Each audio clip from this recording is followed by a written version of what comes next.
Hey everybody, it's Steve with Real Progressives, and in trying to get this revolution where it needs to be, I've always come back to the fundamental underlying equation of economics and the most important factor that we face, aside from election fraud, aside from systemic issues that lead to the perpetuation of the duopoly. The number one issue that we face, the wellspring from which all progressive issues come from, is that of economics.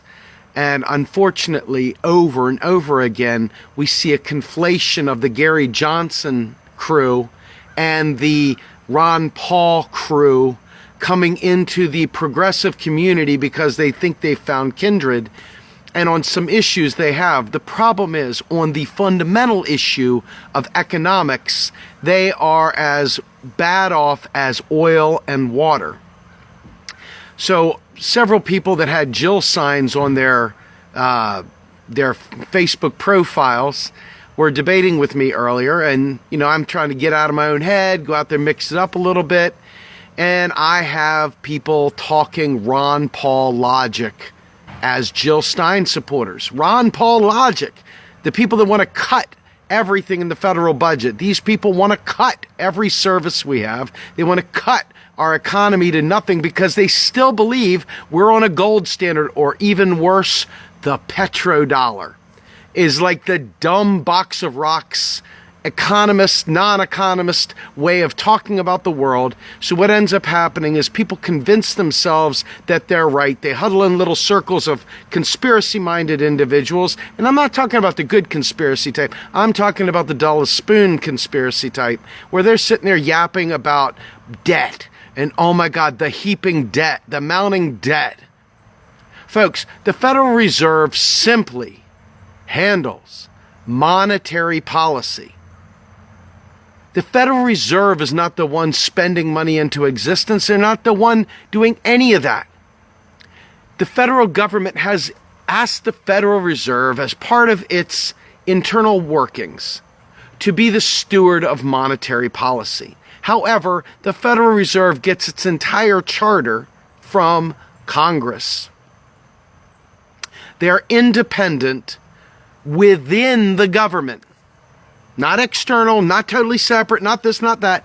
They are independent within the government. They manage what amounts to be a spreadsheet, folks. That's it. Quantitative easing, those dollars, they never make it to Main Street. Not one time did those dollars make it to Main Street. It wasn't printing money and it flooding the world with it. It wasn't. And so I've got people out there who are sitting there telling me that we got to worry about the debt. We got to worry about the deficit.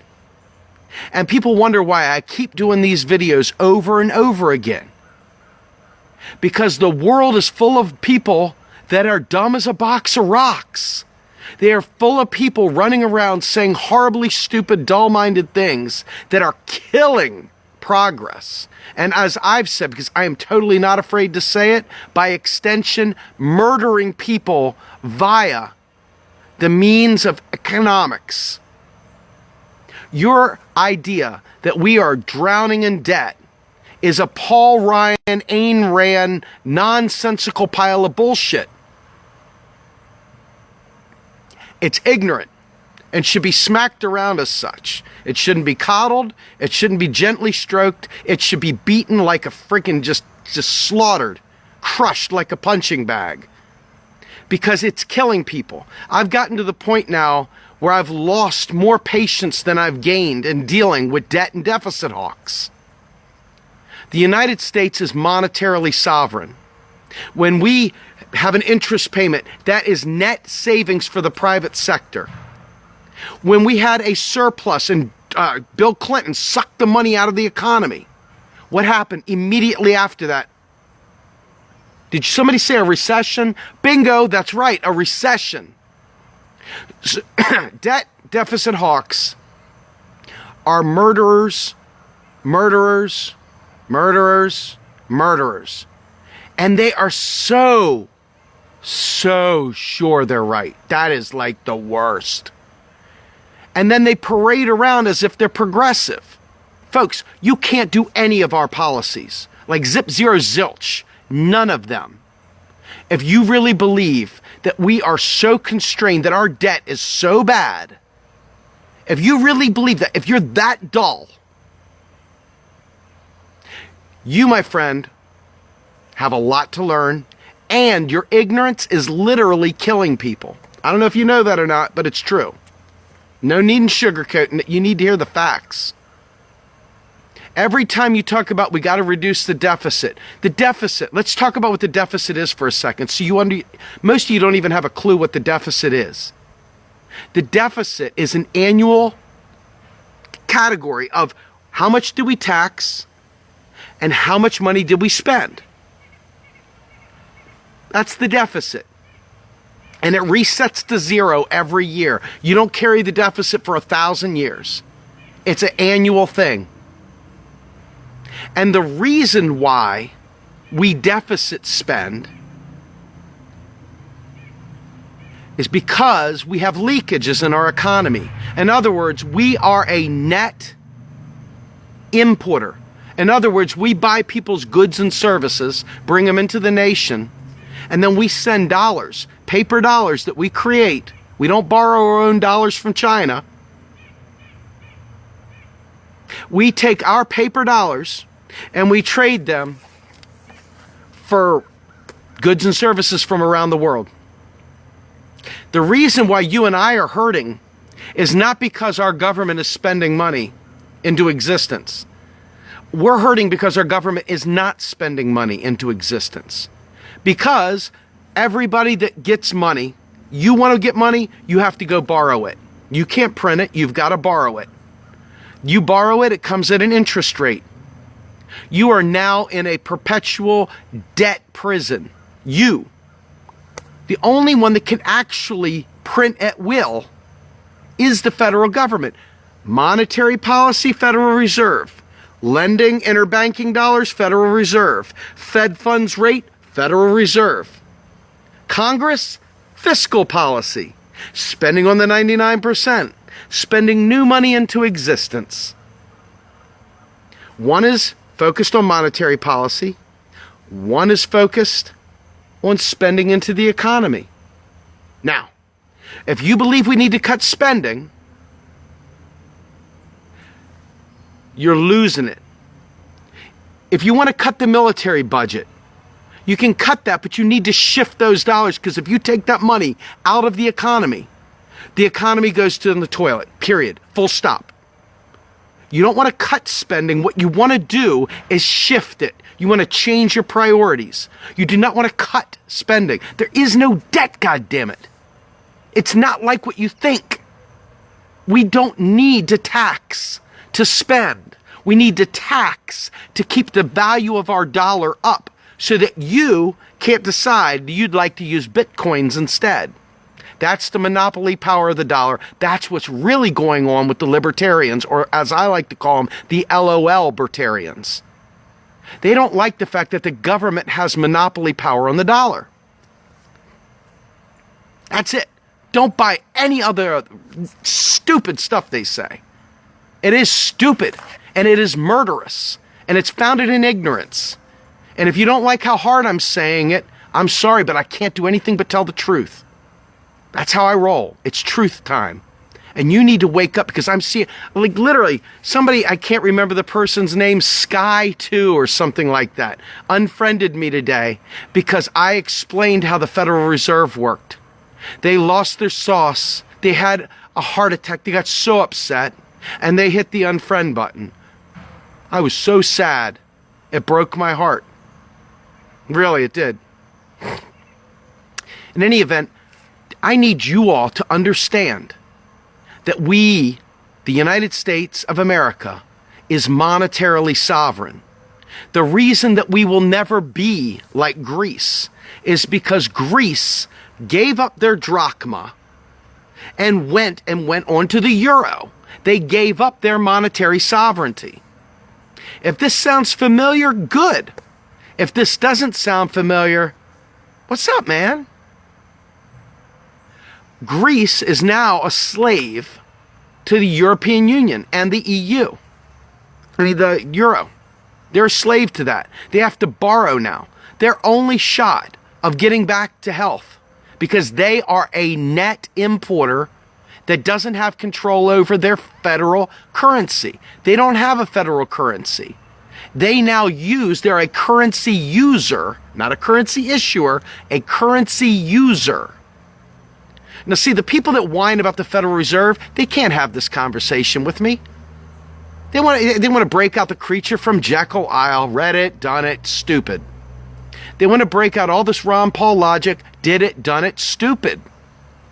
They want to talk about petrodollars. We're not pegged to anything. We're not pegged to a commodity at all. There is no petrodollar. Anybody that says it is a loser and a liar. Period. Full stop. I can't even call them ignorant anymore. They are killing people. So maybe if I call them a murderer by proxy, maybe it'll get their attention. And maybe they'll stop peddling that nonsense. This it's so serious. I'm dead serious about this. This might be the most important thing that we've got going outside of election fraud. Fact is, Jill Stein and Gary Johnson will not be on the debate stage. So you won't hear any conversation about domestic spending in any meaningful way. I was sitting there listening to Donald Trump the other day because people I was around were watching faux news. And what did I hear? I heard about the invisible hand in the free market. LOL libertarian logic out of Donald Trump. Okay? The free market. Well, the free market isn't going to solve our problems because the free market isn't monetarily sovereign and they have a profit motive. A profit motive, folks. Do you know what a profit motive is? It's the very thing that's destroying our planet. It's the thing that makes vaccines and other medications expensive beyond words. It's the thing that causes companies to cut corners to make faulty ignition switches that kill people. It's the thing that drives the military-industrial complex to friggin' craziness. Profit motive. That right there is why the monetarily sovereign government, the federal government, must spend on priorities that it deems in the best interest of the 99%. Not cut spending. There is no debt. The debt is a matter of the treasury bonds that have been sold. And guess what?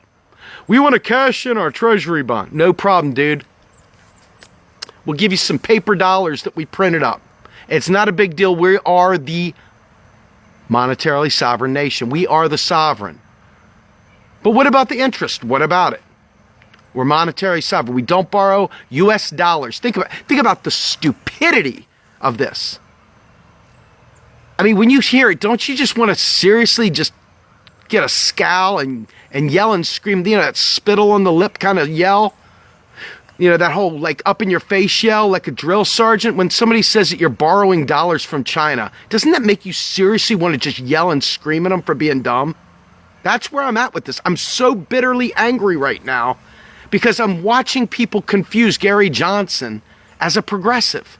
This is a man that will literally slash and burn every single safety net there is out there because they just simply hate government. This is not a matter of some beneficial thing, benevolent thing. No, it's not. This is about a genuine just hatred for government. I supported Ron Paul, and I'll tell you why I supported him. I supported Ron Paul years ago because he was against the drug war, right? At least that's the rhetoric. He was against foreign wars. 2 for 2 right there for my bucket list, right? That's pretty good shit right there when you think about it. Then I started realizing that Ron Paul's idea of FEMA was making the poor go out there and collect dead bodies in a natural disaster.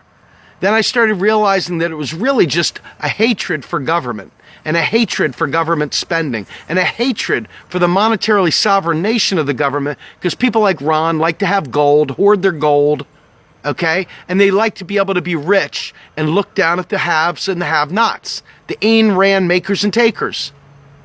never confuse a libertarian as a progressive. Their reason for being against these things has got nothing to do with the merits of being for these things. It has everything to do with the fact that they simply believe the government shouldn't have anything to say about it.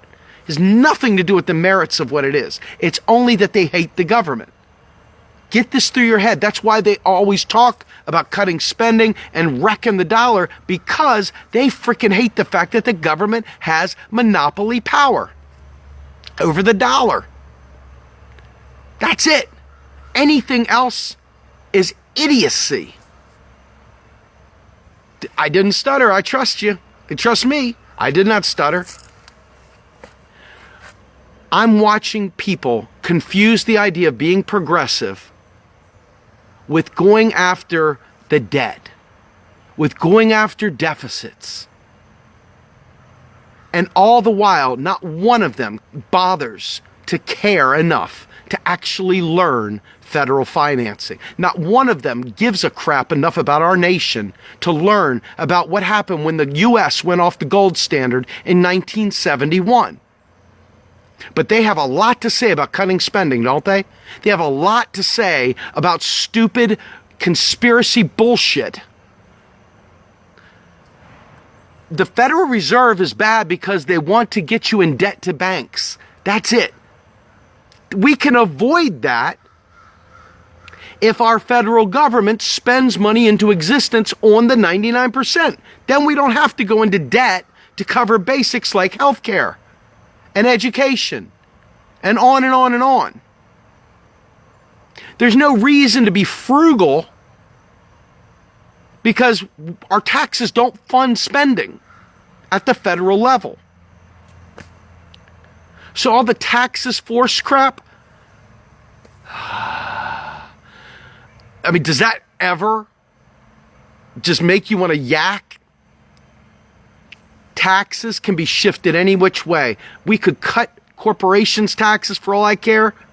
We could cut the individual taxes. We could cut all kinds of taxes. We could shift the taxation to where it would bring about some income inequality at the top. That's the only reason you would do something like that. It's not to fund anything. Taxes don't fund spending. But people that want to cut the debt and cut deficits, they do kill people. They're murderers by proxy, by murderous ignorance. I mean, it's like imagine, put it into a visual. A guy standing there with a gun. You know, the taxes force people. The guy with the gun, pay your taxes or you have a gun, right? The same thing is for the ignorance of cutting the debt. They're sitting there doing this, cut the debt. That's what they're doing. It's murder by proxy. I'm telling you right now, cutting the debt. We need our deficit to grow immeasurably. The way to validate where debt is too great, debt, deficits, whatever. The way we can tell we have put too much out there is based on sectoral balances. I'm going to do my best to walk through this with you without any kind of graphic and hope you can follow along. We have private debt, public debt, and rest of the world, their accounts. Their pluses, their minuses. You get it? The rest of the world is the trade deficit, the balance of trade. If we were a net exporter, in other words, we had factories, people working 14 hours a day, dingy conditions, friggin' coal mines, all that good stuff that everybody wants brought back, you know. If we were working here, we were a net exporter, then we would not want to deficit spend as much, if at all, because that could become inflationary. Could. The next one, private debt. We have a finite cap on private debt. We can only borrow so much before we tap out and the economy becomes strung up and it needs a stimulus. That's the public space. The public debt should always be measured, not, well, we should cut spending. You should know where you are in the other two buckets before you talk about cutting spending. You should know that if you're a net importer like we are to the tune of $500 billion a year, and you know that we have unemployment and a lot of people that are no longer seeking long-term unemployed that have made that other number drop, the adjusted, you should know point blank that we can spend our asses off on healthcare. We could spend our butts off on friggin' anything that we wanted. Education, family and medical leave, you name it. The environment. We could be spending huge dollars to frickin' save the environment, to save our shorelines, to save everything. We could do this stuff if we didn't have stupid people talking about debt and deficits. Yeah. Stupid people elect stupid people.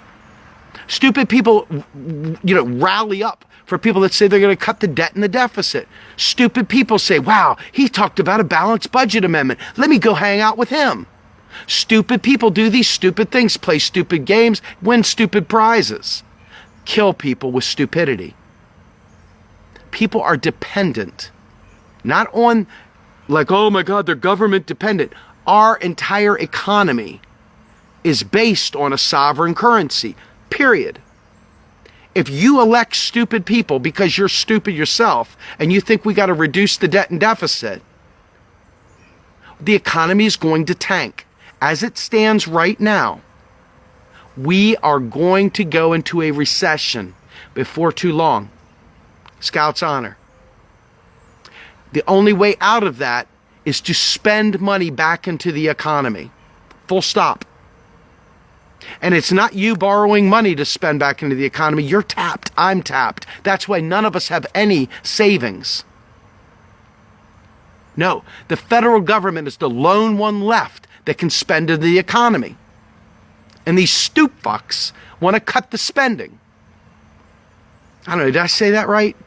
I think so. I'm that angry. I'm like bitterly angry because people are dying for that stupid thought process. Stupid. And I'm not even gonna patter around. I'm just gonna hit it hard and hit it long. Stupid, stupid, stupid. People check out of this stuff and people die. So, the sectoral balances, private, public, rest of world. Depending upon where we are, first question, are we or are we not the sovereign? 2, do we or do we not have a trade deficit? If we do, we must spend to replenish that. That is a leakage. Learn the term leakage. It's a leakage from our economy. Next, where are we at private debt-wise? Have we created a bubble? Did we somehow or another jack up student loans to the point where people are so screwed from Jump Street before they even get a job that they're not even viable? I wonder. I wonder if the student loan industry and usury is going on. I wonder if that's killing the economy. I wonder. Same thing with the housing market. Back in the day when the housing market went up, we all took on so damn much debt that we couldn't possibly sustain it. They were issuing loans out like crazy, huge, high end that they knew would fail. And they didn't care. And we didn't either. We were living high on the hog. We were saying, yes, please, sign me up. We were suddenly in a $500,000 home when we made $60,000 a year. And then all of a sudden, when we couldn't pay our bills and it went under, and all those mortgages that had been shorted and reshorted collapsed, and the economy went, what did Obama do? The stimulus, right? He had all those shovel-ready jobs. That's the right thing to do, but he should have really had shovel-ready jobs. He should have really spent on the 99%. He should have bailed out every single homeowner. Every single homeowner should have been bailed out right there. Every single student loan out there should have been forgiven. But no. You know why he didn't do that? Because there's people out there, truly awful people, that think we should cut our spending, should cut debt, should cut deficits. So the politicians did what politicians do. They appealed to the least of us, the stupid ones that want to cut spending. And so what happened? None of that money really made it out to Main Street. It just trickled. That's why this has been the slowest recovery in the history of our country. That's it. And yet there's still people out there, box of rocks dumb, talking about cutting deficits and cutting debt.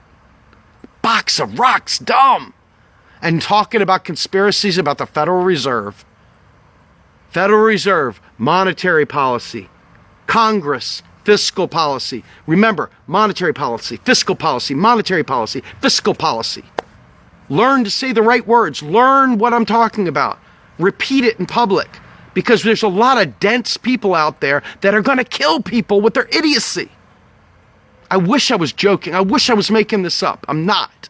And that's the problem. That's the problem. I swear to God, I feel like it's like, why, I almost didn't do this stream because first of all, I'm a little down today, but I'm pissed. And it's like, why not talk to people about this subject? Because it could have saved somebody very close to me recently had we not been stupid. That's right. I blame every single person that wanted to cut debt and deficits for deaths of people. I blame you for being a murderer if you want to cut the debt and deficits. Own it, strap it on. Call yourself a murderer, look yourself in the face, look in the mirror, and try to go, I'm a murderer. That's what you are. If you want to cut federal debt and deficits, you're a murderer. Period. Full stop. I can't help you any more than that. You got to know that's what you are. And you can change. You can choose to be a recovering murderer and go into the monetarily sovereign recovery program where you learn about real finance, the way the federal financing works in this great nation. Once great nation, whatever great nation, right? We have so much abundance that we could use for the 99%, but what do? We talk about reducing debt and deficits. How many times should I say it? Should I say it more? Do you think more people would understand if I said it more? I don't know. I'm frustrated as hell because it's like when you see somebody with a Jill profile picture or a Bernie profile picture and you see them talking conspiracies about the Federal Reserve and you see them talking about cutting spending and stuff like that, it tells me flat out we got people in our midst that are not progressive, that don't understand what it means to be progressive and would cut spending that literally saves lives. And that's a frightening prospect because we're supposed to be the smart ones. But nothing could be dumber than the people advocating for cutting spending. And yes, I see people asking for links. I always bring links. I never say this stuff without links. Why? Because I just love slamming it. I love doing it from the free throw double-handed. Bam! Holding onto the rim and screw. Ah! I love it because I want people to learn this stuff. I'm saying I'll do a tomahawk slam, rotate. Wow! Because more people need to understand this stuff about economics. You really do. It's that important, guys and gals. It's that important. Anyway, this is Steve with Real Progressives. Be looking for some links after I get off here. Thanks.